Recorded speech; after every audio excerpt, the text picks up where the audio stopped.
Hello everybody and welcome. In this video I'm going to show you how to share Google Photos with non-Gmail user.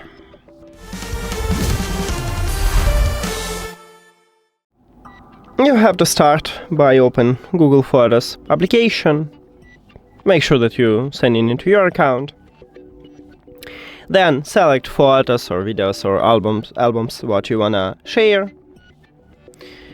And then click share at the left bottom. So right here we have different options. We can use services to share. We can use, let's say, Instagram or Facebook, or we can share it also to Dropbox or OneDrive.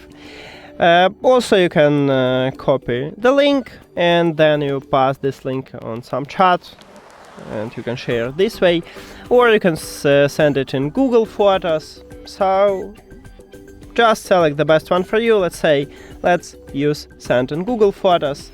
Then you need to write user email what you want to share. So let's say this one, then click next. And now we just share this photo. That's it. Thank you for watching this video.